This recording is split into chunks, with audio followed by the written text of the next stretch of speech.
Hello, Matt Bannon here, talking about employees versus contractors and why it's important. If you are running a business, and this only applies to someone running a business, and you pay someone for services rendered to your business, you need to determine whether that person is an employee or a contractor.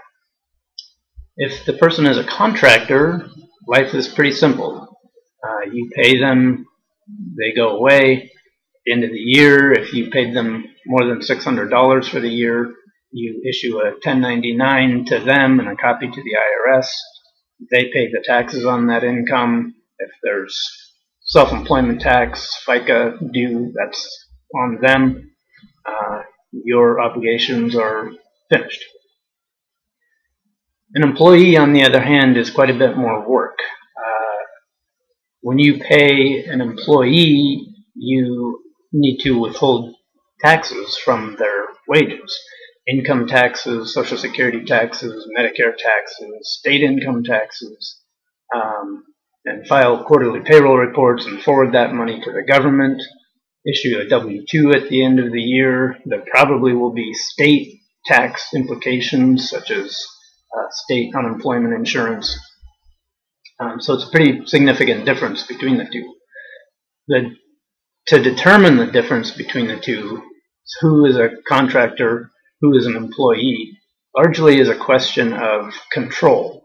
How much control do you exercise over the way this person provides the services to you? A contractor, generally you give them a job, say you run a tax consulting firm, and you hire a graphic designer to come up with a logo for you.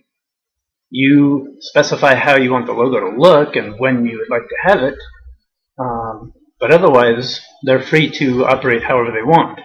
They can hire subcontractors, they can work at home, at night, they can do the same work for your direct competitor. Whatever they want to do, that's up to them. As long as they get the job done in the time frame specified and for the agreed price, that's it. An employee, on the other hand, is someone that you have much more control over.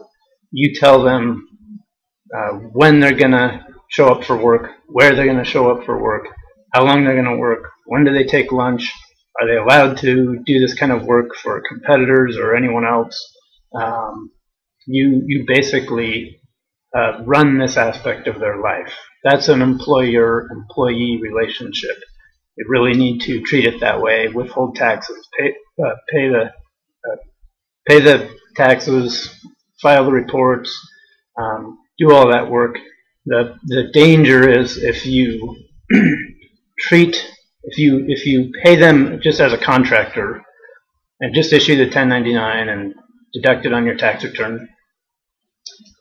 If it comes up under audit and an auditor decides that no, that person really was an employee, now you are going to be on the hook for all those back taxes, plus penalties, plus interest, and these penalties are very severe, much worse than late payment penalties on your regular income tax or any other kind of thing you're used to. This is pretty nasty stuff.